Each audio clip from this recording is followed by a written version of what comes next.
ಇತ್ತೀಚಿನ ದಿನಗಳಲ್ಲಿ ಒಂದು ರಾಜ್ಯಗಳಲ್ಲಿ ಬರ್ತಕ್ಕಂಥ ಟೀಕೆ ಟಿಪ್ಪಣಿಗಳು ಬಜೆಟ್ನಲ್ಲಿ ನಮ್ಮ ರಾಜ್ಯದ ಯೋಜನೆಗಳ ಹೆಸರುಗಳನ್ನು ಹೇಳಿಲ್ಲ. ನಮ್ಮ ರಾಜ್ಯದ ಯೋಜನೆಗಳು ಯಾವುದೂ ಇಲ್ಲ.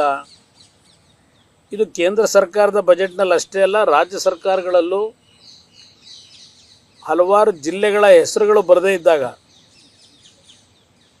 ಈ ರೀತಿಯ ಒಂದು ಟೀಕೆಗಳನ್ನು ಮಾಡ್ತಕ್ಕಂಥದ್ದು ಆಯಾ ಬಜೆಟ್ಗಳ ಸಂದರ್ಭದಲ್ಲಿ ಸರ್ವೇ ಸಾಮಾನ್ಯ. ನನ್ನ ಅಭಿಪ್ರಾಯದಲ್ಲಿ ಬಜೆಟ್ನಲ್ಲಿ ಓದ್ತಕ್ಕಂಥ ಸಂದರ್ಭದಲ್ಲಿ ಹೆಸರುಗಳನ್ನು ಹೇಳದೇ ಇದ್ದರು ಹಲವಾರು ಯೋಜನೆಗಳಿಗೆ ಯಾವ್ಯಾವ ಇಲಾಖೆಯಲ್ಲಿ ಹಣವನ್ನು ಹಂಚಿಕೆ ಮಾಡಿರ್ತಾರೆ, ಆ ಹಂಚಿಕೆ ಆಗಿರ್ತಕ್ಕಂಥ ಹಣ ಆಯಾ ಇಲಾಖೆಗಳಿಂದ ಅಷ್ಟೂ ರಾಜ್ಯಗಳಿಗೆ ಹೋಗ್ತಕ್ಕಂಥದ್ದು ಕೇಂದ್ರ ಸರ್ಕಾರದ ಯೋಜನೆಗಳಿಗೆ ಅದು ಬಜೆಟ್ನಲ್ಲೇ ಮುಂದುವರಿತದೆ. ಅದು ಹೆಸರು ಹೇಳದೇ ಇದ್ದರು. ಈಗ ಉದಾಹರಣೆಗೆ ಗ್ರಾಮೀಣ ರೂರಲ್ ಡೆವಲಪ್ಮೆಂಟಿಗೆ ಸುಮಾರು 2,65,000 ಕೋಟಿ ಕೊಟ್ಟಿದ್ದಾರೆ. ಆ 2,65,000 ಕೋಟಿ ಎಲ್ಲ ರಾಜ್ಯಗಳಿಗೂ ಹಂಚಿಕೆ ಆಗ್ತದೆ. ಈಗ ಜಲಶಕ್ತಿನಲ್ಲಿ ನೀರಾವರಿಗೆ ಕೊಟ್ಟಂಥ ಹಣದ ಯೋಜನೆ ಎಲ್ಲೆಲ್ಲಿ ಕೊಡಬೇಕು ಆಯಾ ರಾಜ್ಯಗಳಿಗೂ ತಲುಪುತ್ತೆ. ಇದು ಇರ್ತಕ್ಕಂಥ ನಮ್ಮ ಒಂದು ಪ್ರತಿ ಬಜೆಟ್ನಲ್ಲಿ ನಮ್ಮ ನಿಯಮಾವಳಿಗಳನ್ನು ಇಟ್ಕೊಂಡಿದ್ದೇವೆ ನಾವು. ಅದರಿಂದ ಇವತ್ತು ಕೆಲವು ರಾಜ್ಯಗಳಲ್ಲಿ ವಿರೋಧ ಪಕ್ಷಗಳ ಚರ್ಚೆ ಏನಿದೆ, ಆ ಚರ್ಚೆಗಳು ಬರೀ ಟೀಕೆಗಷ್ಟೇ ಸೀಮಿತ. ಅದು ಇವತ್ತಿನ ಬಜೆಟ್ ಏನಿದೆ ಒಟ್ಟಾರೆ ಸಮಗ್ರವಾದಂಥ ರೀತಿಯಲ್ಲಿ ಮುಂದಿನ ದೇಶದ ಅಭಿವೃದ್ಧಿ, ವಿಶೇಷವಾಗಿ ಈಗಿನ ಬಜೆಟ್ ಏನಿದೆ ಯುವಕರಿಗೆ ಉದ್ಯೋಗವನ್ನು ತಲುಪಿಸ್ತಕ್ಕಂಥದ್ದು, ಮಹಿಳೆಯರಿಗೆ ಆರ್ಥಿಕ ಶಕ್ತಿಯನ್ನು ತುಂಬತಕ್ಕಂಥದ್ದು, ಹೀಗೆ ಎಲ್ಲ ರೀತಿಯ ಒಂದು ಕಾರ್ಯಕ್ರಮಗಳು ಇವತ್ತು ಇಂಡಸ್ಟ್ರಿಗಳಿಗಿರ್ಬೋದು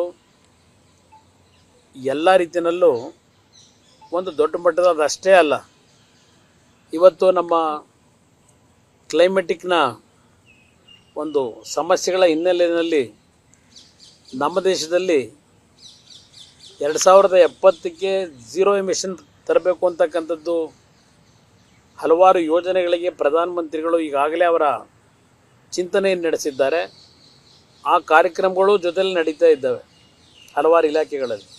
ಗ್ರೀನ್ ಎನರ್ಜಿ ಇರ್ಬೋದು, ಇವತ್ತು ಯಾವೊಂದು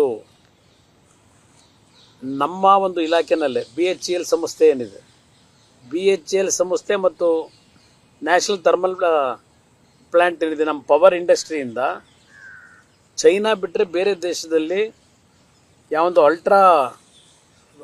ಪದ ಏನಿದೆ ಕೊಡಿ, ultra critical super thermal power plant, ಇದು BHEL ಮತ್ತು ಪವರ್ ಇಲಾಖೆ ಎರಡೂ ಜೊತೆಗೂಡಿ 800 ಮೆಗಾವ್ಯಾಟ್ನ ಒಂದು ಉತ್ಪಾದನೆ ಮಾಡ್ತಕ್ಕಂಥದ್ರ ಮುಖಾಂತರ ಯಾವೊಂದು ಗ್ರೀನ್ ಎನರ್ಜಿಯನ್ನು ನಾವು ತಯಾರು ಮಾಡ್ತಕ್ಕಂಥ ನಿಟ್ಟಿನಲ್ಲಿ ನಮ್ಮ ಒಂದು ಹೆಜ್ಜೆ ಇಟ್ಟಿದ್ದೇವೆ. ಚೈನಾದ ನಂತರ ನಮ್ಮ ದೇಶದಲ್ಲಿ ಇಡೀ ವಿಶ್ವದಲ್ಲೇ 2ನೆಯ ಒಂದು ಪ್ಲ್ಯಾಂಟ್ ಇದನ್ನು ಆಗ್ತಾ ಇರ್ತಕ್ಕಂಥದ್ದು. ಈ ಹೇಳ್ತಾ ಹೋದ್ರೆ ಹಲವಾರು ವಿಷಯಗಳನ್ನು ಹೇಳಬಲ್ಲೆ. ಅದರಿಂದ ಇವತ್ತಿನ ಬಜೆಟ್ಟಿನ ಬಗ್ಗೆ ನಾನು ವಿಶೇಷವಾಗಿ ಕನ್ನಡ ನಾಡಿನ ನನ್ನ ಜನತೆಗೂ ಮನವಿ ಮಾಡ್ತೇನೆ. ಪಾಪ ವಿರೋಧ ಪಕ್ಷದ ಅಲ್ಲಿಯ ವಿರೋಧ ಪಕ್ಷ ಇಲ್ಲಿಗೆ ಕಾಂಗ್ರೆಸ್ ನಾಯಕರು ಮುಖ್ಯಮಂತ್ರಿಗಳು ಭಾಳ ಟೀಕೆ ಮಾಡ್ಬೋದು. ಅವ್ರು ಮೊದಲು ಟೀಕೆ ಮಾಡೋದು ನಿಲ್ಲಿಸಬೇಕು. ನನ್ನ ಅಭಿಪ್ರಾಯದಲ್ಲಿ ಪ್ರತಿನಿತ್ಯ ಕೇಂದ್ರ ಸರ್ಕಾರವನ್ನು ಟೀಕೆ ಮಾಡೋದ್ರ ಮುಖಾಂತರ ಇವತ್ತು ಒಂದು ವಿಶ್ವಾಸದ ಕೊರತೆಯನ್ನು ಅವರೇ ಕ್ರಿಯೇಟ್ ಮಾಡ್ಕೊತಾ ಇದ್ದಾರೆ. ಈಗ ನಾವು ಕರ್ನಾಟಕಕ್ಕೆ ಹೋಗ್ಲಿಕ್ಕೆ ಹೋದರೆ ಯಾಕೆ ಬರಬೇಕಿಲ್ಲಿ, ಅಧಿಕಾರಿಗಳು ಯಾರೋ ಅವ್ರನ್ನ ಭೇಟಿ ಮಾಡಬಾರ್ದು ಅಂತಾರೆ. ಮತ್ತೀಗ ಹೇಳ್ತಾರೆ ಕುಮಾರಸ್ವಾಮಿ ಅವರು ನಮ್ಮ ರಾಜ್ಯಕ್ಕೆ ಏನು ತಂದರು ಅಂತಾರೆ. ನಾನು ರಾಜ್ಯದ ಅಧಿಕಾರಿಗಳ ಜೊತೆ ಚರ್ಚೆ ಮಾಡಿ ಏನು ಅವಶ್ಯಕತೆ, ಇವರಂತೂ ಮಂತ್ರಿಗಳು ಯಾರು ಬಂದು ಚರ್ಚೆ ಈ ಕ್ಷಣದವರೆಗೆ ಮಾಡಿಲ್ಲ.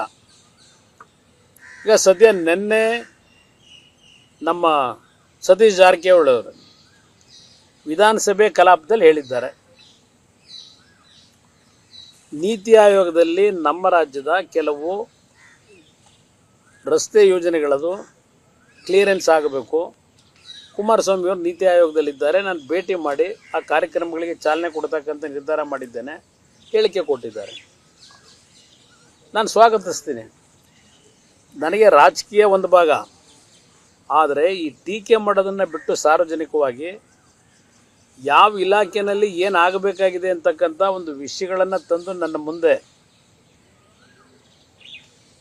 ಮನವಿಗಳನ್ನು ಕೊಟ್ಟರೆ, ರಾಜಕೀಯ ಬಿಟ್ಟು ನಾನು ಆ ವಿಷಯದ ಬಗ್ಗೆ ಕೇಂದ್ರದಲ್ಲಿರ್ತಕ್ಕಂಥ ಯಾವುದೇ ಇಲಾಖೆ ಮಂತ್ರಿಗಳಿರಲಿ, ಪ್ರಧಾನಮಂತ್ರಿಗಳಿಗೂ ಭೇಟಿ ಮಾಡಿ ನಮ್ಮ ರಾಜ್ಯಕ್ಕೆ ಬೇಕಾಗಿರ್ತಕ್ಕಂಥ ಸಮಸ್ಯೆಗಳು ಏನೇ ಇದ್ದರೂ ಸರಿಪಡಿಸ್ತಕ್ಕಂಥದ್ದಕ್ಕೆ ಈಗಲೂ ತಯಾರಾಗಿದ್ದೇನೆ.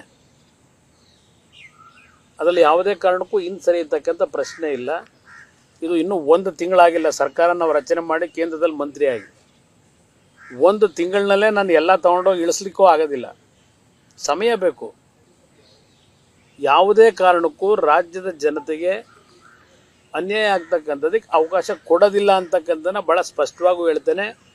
ಇವತ್ತಿನ ಬಜೆಟ್ನಲ್ಲಿ ಹಲವಾರು ಇಲಾಖೆಗಳಿಂದ ರಾಜ್ಯದ ಅಭಿವೃದ್ಧಿಗೆ ಪೂರಕವಾದಂಥ ಆರ್ಥಿಕ ನೆರವುಗಳು ದೊರಕತಕ್ಕಂಥದ್ದಕ್ಕೆ ಇವತ್ತು ನಾವು ಬದ್ಧವಾಗಿದ್ದೇವೆ. ಆ ಕಾರ್ಯಕ್ರಮಗಳನ್ನು ಮುಂದುವರಿಸ್ತೀವಿ. ಅನುಕ್ಷಣದ ಸುದ್ದಿಗಳಿಗಾಗಿ ವಿಸ್ತಾರ ನ್ಯೂಸ್ ಯೂಟ್ಯೂಬ್ ಚಾನೆಲ್ ಸಬ್ಸ್ಕ್ರೈಬ್ ಮಾಡಿ. ಹೊಸ ಸುದ್ದಿಗಳ ನೋಟಿಫಿಕೇಶನ್ಗಾಗಿ ಬೆಲ್ ಐಕಾನ್ ಕ್ಲಿಕ್ ಮಾಡಿ. ಲೇಟೆಸ್ಟ್ ಅಪ್ಡೇಟ್ಸ್ಗಾಗಿ www.vistaranews.com ವೆಬ್ಸೈಟ್ಗೆ ವಿಸಿಟ್ ಮಾಡಿ. ಅಂಗೈಯಲ್ಲೇ ಜಗತ್ತಿನ ಸುದ್ದಿ ತಿಳಿಯಲು ವಿಸ್ತಾರ ನ್ಯೂಸ್ ಕನ್ನಡ ಆಪ್ ಡೌನ್ಲೋಡ್ ಮಾಡಿ.